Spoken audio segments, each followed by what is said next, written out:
Chers téléspectateurs de Gabon Première, bonjour. Orateur Bantou reçoit aujourd'hui un habitué de l'émission. J'ai cité M. Obounou Eyi John. M. Obounou Mbolo. Mbolo, bonjour, monsieur Idukindao. Voilà. Merci. Beaucoup de téléspectateurs vous connaissent déjà, mais certains ne vous connaissent pas encore. Et c'est pourquoi nous vous demandons de vous présenter avant de donner le thème du jour. Qui êtes-vous, une fois encore? Merci, monsieur Idouké Indao. Je remercie l'émission Orateur Bantou. Je remercie Gabon Télévision de m'avoir fait l'honneur de venir une fois de plus sur ce plateau débattre un nouveau sujet. Je suis Obounou Eyi. Je suis Onkodjeng. Je suis fils d'une femme Eba. Je suis petit-fils Sandon et petit-fils Efak. Mon père s'appelait Eyi Obounou. Mon grand-père Obounou Eyi. Eyi Eban. Eban Esono. Esona Sumu. Asumombe. Mombe Moteno. Moteno Mozo. Zonso. Nsobowu. Owu Mba. Mba Mobunu. Mobunu Mba. Mba So. Aso Ontum. Untuma Firi, Afiri Kara, Karakoba, Kobata, Dama, Mango, Gozan, Zamara, Amarabetimi, Timekana, Ekana Wu Set, Seradama, Adama Si Zama, Zamayama Munkwe, Munkwe Zokomo, Zokomamba, Babi Koko, Kokobizop, Zobi Moyema, Bimewinkut, Mikurmeki, Achingos, Goseyo. Et comme j'ai toujours l'habitude de le dire, c'est comme ça que nous, on se présente au corps de garde. J'appelle ici présentement mes ancêtres pour qu'ils m'accompagnent sur le nouveau sujet que nous allons débattre ce jour. Et ce sujet, pourquoi connaître sa généalogie? Chez les Bantous, la généalogie est un aspect important, puisque l'émission Orateur Bantou parle de notre histoire, de notre savoir et magnifie nos valeurs traditionnelles chez les Bantous. Pourquoi connaître sa généalogie? D'abord, qu'est-ce que c'est, M. Obounou? Je vais d'abord planter le décor. La généalogie est une science qui a pour objet l'étude des origines et les compositions des familles ou des communautés. Je dirais d'abord que la généalogie, c'est même la base de la vie humaine, pour connaître qui vous êtes.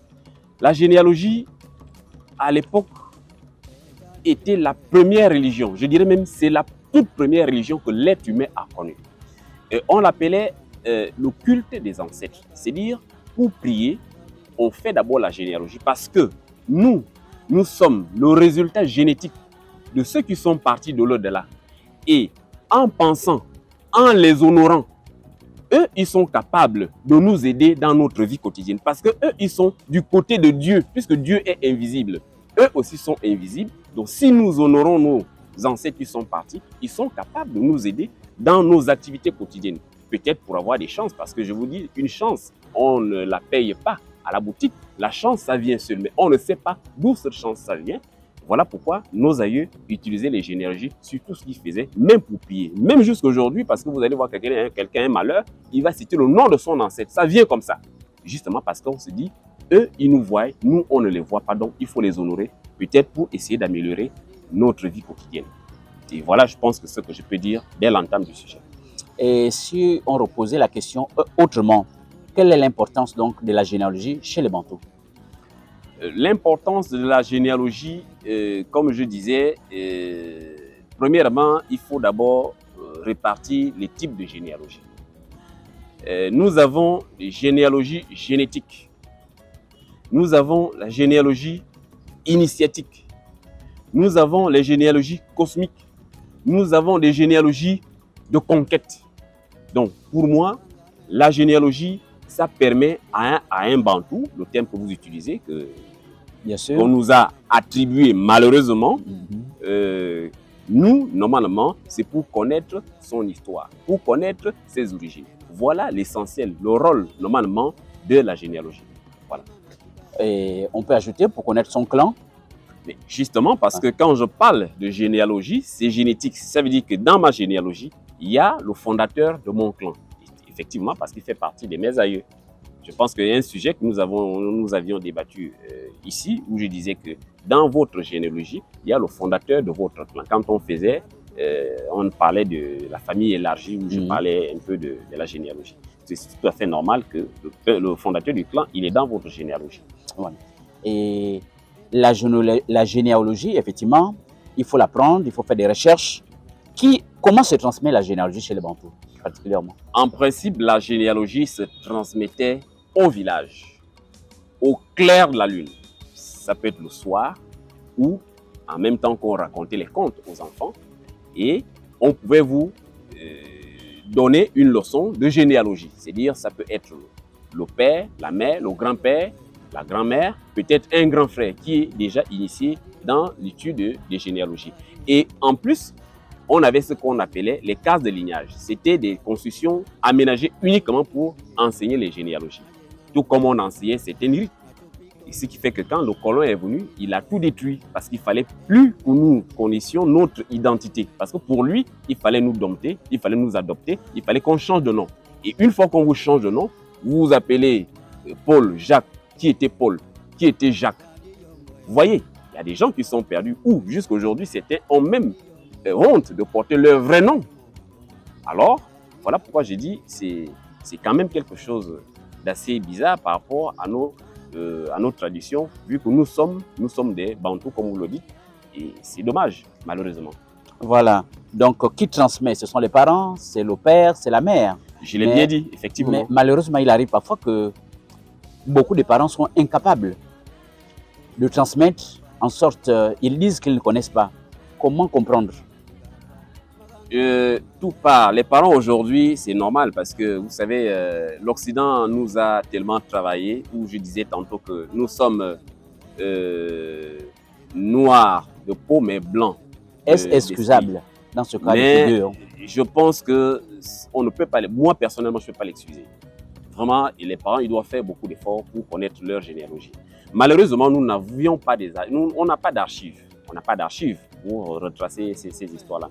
Mais nous, le travail que nous faisons, c'est qu'il y a quand même eu des anciens qui ont écrit. Si je prends l'exemple de chez nous, les Ekans, où un vieillard qui a raconté l'histoire des Ekans, il s'appelait Ondo Nguru, et donc le livre d'Urban Bafirikara a été écrit. C'est lui, c'est ce livre qui nous a permis, et heureusement, ce livre avait été écrit en langue, parce que ça avait été écrit en langue, parce que c'était écrit en français, le colon allait brûler.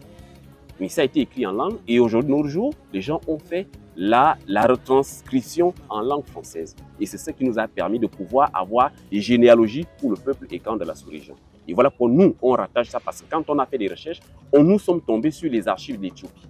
Aujourd'hui, les archives de l'Éthiopie détiennent toutes les communautés. Les Bapounous, les Nzebi, ceux dont on appelle aujourd'hui les Fans, parce que normalement, ce n'est pas Fans. Le Fang, normalement, ce sont les habitants de l'ancien royaume du Fang qui comprenaient les deux Soudans aujourd'hui. Vous voyez pourquoi j'ai dit, nous avons encore des outils qui peuvent nous permettre d'avoir des généalogies conformes et essayer d'archiver pour avoir un fichier, pourquoi pas national, dans chaque communauté, dans chaque province. Donc, ce n'est pas un sujet que nous allons négliger, nous, les gens qui font les recherches, nous devons s'activer là-dessus parce que les enfants, même à l'école, ont ce problème pour la recherche des généalogies. On envoie des cas. Vous donnez un exercice à un enfant d'aller chercher la généalogie, peut-être le côté paternel ou le côté maternel. Vous voyez l'enfant, il ne peut même pas s'en sortir parce que les parents ne connaissent rien. Donc moi, j'exhorte à ce que ces parents fassent beaucoup plus d'efforts pour essayer de chercher. S'ils ne connaissent pas, il n'y a pas d'orgueil à cela. Il y a des anciens, il y a des vieux qui sont dans d'autres clans. Vous pouvez être dans un village, vous ne maîtrisez pas, mais un autre village, c'est le même clan. Comme je vous ai dit, la généalogie, l'ancêtre du clan en fait partie. Il y a quelqu'un qui connaît l'histoire, qui connaît, et après un moment donné, il faut noter. Donc nous ne pouvons pas négliger ça, parce que si on néglige, de toutes les façons, ce serait difficile pour la nôtre à venir. Oui, sachant que l'émission Orateur Bantou est une émission pédagogique, certains voudraient savoir quels sont les principaux types de généalogie chez les Bantous. Parce que tout à l'heure, vous avez parlé de plusieurs exactement, généalogies. Est-ce qu'on peut parler des principaux types? Je suis allé vraiment vite en besogne, oui, parce que bon, je voulais planter le décor quand on parle de généalogie. Oui. Heureusement, le sujet est là. J'ai parlé, il y a d'abord la généalogie génétique. La généalogie génétique, il y a deux côtés, côté maternel, côté paternel, côté maternel. Oui. C'est ce que nous faisons. Il y a la généalogie initiatique. Par exemple, ceux qui s'initient dans les rites Bouti, le Malane, le Njobi. Celui qui vous initie, c'est votre père spirituel. Donc, vous pouvez citer une généalogie, c'est-à-dire une succession d'initiation. Celui qui m'a initié, c'est elle. Celui qui a initié, celui qui m'a initié, c'est elle. Donc, vous pouvez remonter cette histoire-là. Il y a aussi la généalogie cosmique. Parce que quand on arrive au niveau des nuages, comme on parle du Big Bang, la création du monde, quand on parle déjà de cosmique, il y a un enchaînement de créatures jusqu'à la création de la Terre. Ça, c'est cosmique. Vous avez la généalogie de conquête. C'est ça que plusieurs peuples en Afrique ont subi. Nous, aujourd'hui, nous avions subi la conquête de l'Empire de France. Nous, aujourd'hui, nous portons les noms des Français parce que nous avions été colonisés. C'est une conquête, tout comme nous, parce que moi, quand je fais ma généalogie, dès que j'arrive à Firikara, je me dis, je suis déjà au niveau de la région d'Éthiopie. Quand j'arrive à Mara, je suis déjà au niveau du Moyen-Orient. Mara, c'est Aram, Uri. Vous voyez? Donc, ici, quand nos peuples sont descendus, normalement, c'était par des conquêtes et des alliances. Vous vous rendez compte que quand vous arrivez sur un territoire que vous ne connaissez pas, dès que vous arrivez à maîtriser ce peuple-là, vous les adoptez. Automatiquement, vous imposez votre manière de voir, votre façon de vivre. C'est ce que nous avions subi. Le christianisme occidental qui est venu ici, c'est une forme de colonisation. En fait, ils nous ont adoptés. Et voilà pourquoi aujourd'hui, tout ce que nous parlons, normalement, le Gabon, c'est le fils de la France parce que tout ce que nous avons aujourd'hui est français. Donc, si on fait la généalogie de conquête, en principe, la France, c'est notre père ou c'est notre mère. Et voilà, donc c'est ça que je peux... Oui, c'est vrai. Couramment, on retient qu'il y a la généalogie patrilinéaire, la généalogie matrilinéaire. Pourquoi certains insistent-ils à développer plus le côté patrilinéaire que le côté matrilinéaire? Le côté patrilinéaire, ça dépend des traditions. Les gens développent le côté patrilinéaire parce que peut-être chez eux, selon les traditions des ancêtres lointains, oui, ils ont dit l'enfant appartient au père. Et voilà pourquoi c'est le côté paternel qui domine. Voilà pourquoi ils remontent sur la généalogie patrilinéaire, comme vous avez dit. Sans oublier quand même de connaître le côté matrilinéaire. Mais bien sûr, le côté matrilinéaire est essentiel parce que quand vous priez devant peut-être, je prends un exemple, la tombe d'un grand-père. À l'époque, quand on faisait le culte des ancêtres, on invoquait. Donc, qu'est-ce qu'on faisait? Vous faites la généalogie du côté paternel, patrilinéaire, et du côté maternel. C'est tout à fait normal. Vous devez connaître les deux côtés. Mais, quand vous regardez un peu ceux qui sont beaucoup plus du côté, qui font beaucoup plus la généalogie patrilinéaire, ce sont les peuples Timi, les descendants des Timi. Timi, ça c'est dans ma langue, ce sont les Sémites, les descendants des Sémites. Les peuples Nkam, les Kamites, eux, ce sont eux qui utilisent beaucoup plus la généalogie du côté maternel, donc matrilinéaire. Donc c'est un peu ça. Voilà pourquoi je vous dis, ce sont des ancêtres qui ont défini comme ça. Parce qu'à l'époque, c'était les femmes qui commandaient. Dans le territoire Nkam, ce sont les femmes qui commandaient beaucoup plus. C'était les reines. Donc à un moment donné, c'est elles qui dirigent. Et tout le monde est là, les guerriers, tout le monde est là. Donc tout le pouvoir était du côté des femmes. C'est justement ça. Voilà pourquoi vous allez constater qu'il y a des gens qui ont des lignées patrilinéaires quand ils font leur généalogie, d'autres matrilinéaires. Ce n'est pas nous qui l'avions inventé, ce sont des ancêtres lointains. Nous, on ne fait que suivre. Sachant que la généalogie nous aide à déterminer notre clan, nos tribus, est-ce qu'on peut dire aussi que la généalogie nous aide à déterminer nos droits et nos obligations chez les Bantous? Mais je pense que la généalogie, ça peut nous aider parce que si déjà nous parlons d'un clan, ça veut dire que chaque clan... J'ai bien nos droits et nos obligations. Je vais en arriver. Oui. Un clan, je prends un exemple. Vous avez un clan, le clan Sangui. Le clan Sangui, il y a des bases. En fait, des interdits. Interdits, c'est dire ça, vous ne devez pas faire ça. Chez les Sangui, on ne fait pas ça, on ne fait pas ça. Donc, c'est déjà une norme. Il y a des règles qu'il ne faut pas violer.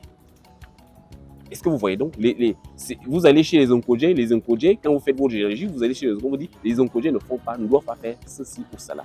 Mais si vous arrivez à enfreindre ces obligations, ces droits, vous pouvez être frappé par un malheur. C'est justement ça. Donc la généalogie déjà, ça te permet, vous faites votre généalogie, on tombe sur votre ancêtre, sur votre fondateur, le fondateur de votre clan. Automatiquement, si vous êtes sur sa lignée, vous devez respecter les règles. Donc, il y a des règles. Mais le problème aujourd'hui, c'est que ce n'est pas tout le monde qui connaît ces règles-là. Parce que nous, à l'époque, c'est un peuple qui ne faisait que bouger immigrés ne pouvaient pas garder les documents.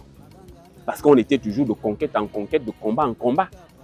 Et c'est tout à fait normal. Voilà pourquoi nous avions gardé des traditions, on a gardé tout oralement, dont on enseignait les enfants la progéniture. Et quand on arrive avec l'Occident, il faut le dire, il faut dire la vérité, l'Occident nous a battus. Si on avait combattu, on avait battu l'Occident, on ne serait pas ce que nous sommes aujourd'hui. Parce que les pères fondateurs, les pères conquérants de nos territoires ici, ils ont signé des accords de paix. Il n'y a jamais eu des guerres entre les ethnies. Non, parce que c'était des accords de paix. Ces peuples, les pères conquérants, ils se connaissaient depuis. Et voilà pourquoi j'ai dit, si nous avions battu l'Empire occidental, aujourd'hui, nous ne serons pas ce que nous sommes aujourd'hui. On aurait pu conserver tout parce qu'eux, ils combattaient tout ce que nous avions. Ils combattaient. Et pourtant, tout ce que nous avions, ils les prenaient, ils amenaient ça dans leur musée. C'était pour nous déraciner. Donc moi, j'ai dit, c'est normal, c'est logique. Nous avions des règles. Dans chaque tribu, il y a des règles et des droits. Et qu'il faut respecter. Monsieur Bounou, dans le même sens, soyons un peu plus pratiques. Comment la généalogie est-elle utilisée dans le mariage, par exemple, et aussi dans les deuils?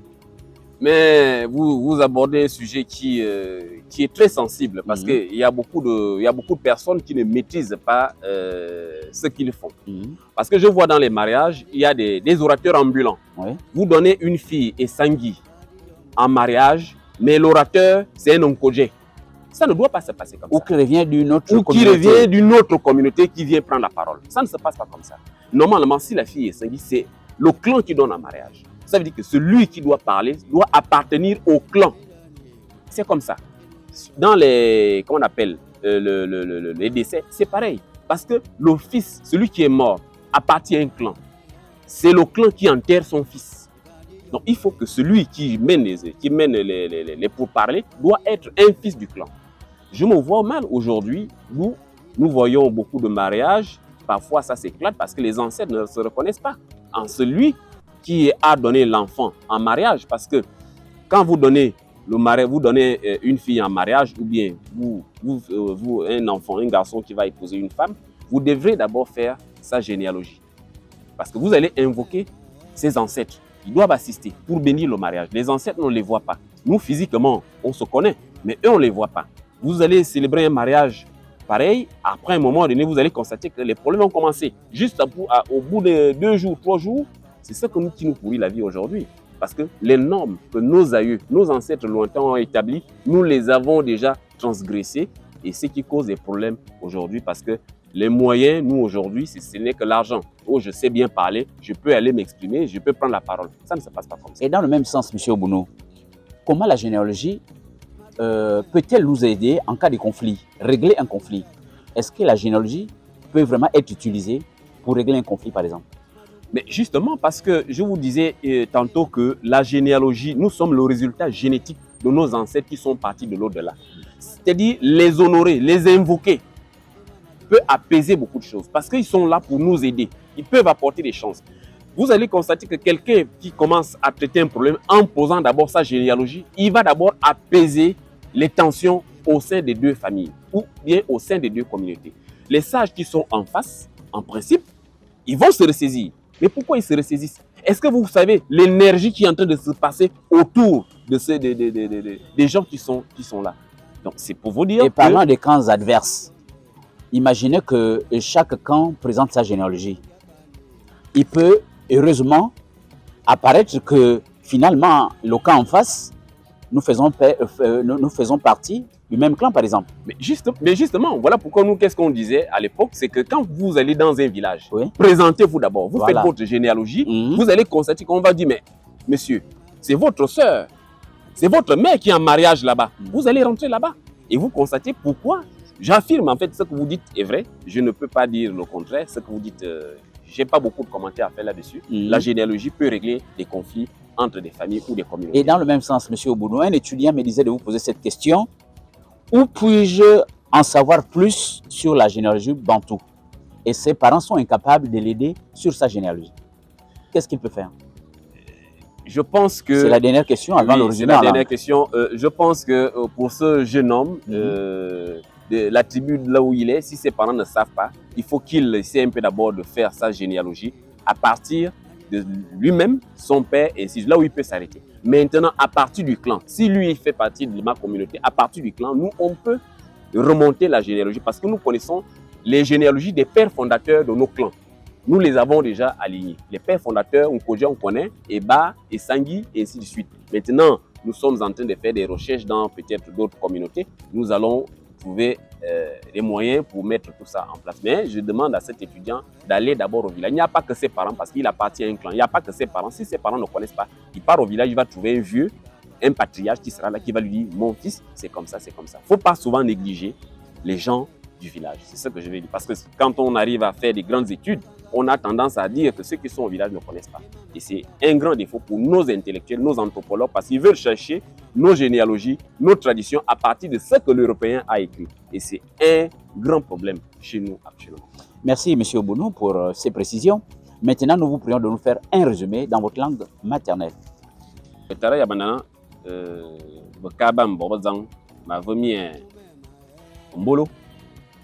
Meneva emuwina meveze kobo mama endana yong de eno monombot endana yong de bele monombot endana yong de bele yong amono bia yimana e yo awo endana yong e mora beta yong dieu enyane eti e de mayene dam amu bobezi bena bondi na mbora kalu ngikini mbora kalu uto mona yong ayo efe e yon ba ki encore ba que mburum fe ya ayo efe mamate masikimbang e de mayene bi nyibe wulu bi ebe amuna bi meni ya zaman ya yi miki fe zumene endana yong e de lero ovu moso zanyon no e de madze emi ngongo na endana yong esiki e zaman bia be na aji be na zan bi barana yi e burba ovaka ba boburo be sikolo ba ve na no na e baba dan yem e de ma kobo oberi akunkana na mazona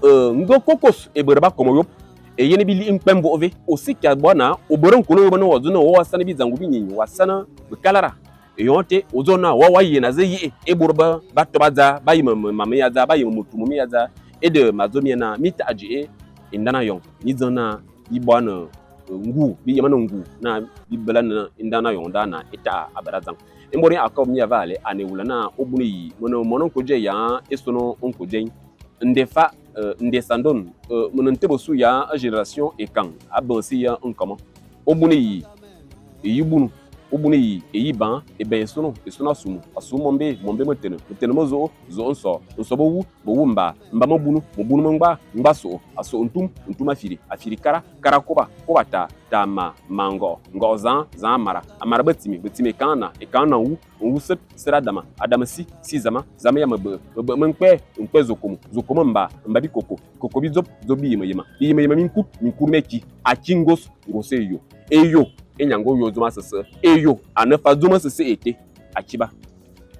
Merci beaucoup, M. Obounou et Yijon, pour votre contribution à ce sujet. Chers téléspectateurs, M. Obounou précisait que la connaissance de la généalogie est une tradition importante chez les Bantous. Elle permet de s'inscrire dans une lignée familiale, de connaître ses ancêtres et son histoire, et de se situer dans la société. La généalogie permet de comprendre son identité, de savoir d'où l'on vient, qui on est et où on va. Oui, chers téléspectateurs, merci pour votre fidélité. Moi, c'est Idou Kindaou. Je vous fixe rendez-vous dans quelques jours pour un nouveau numéro. Bonne fin de soirée à tous.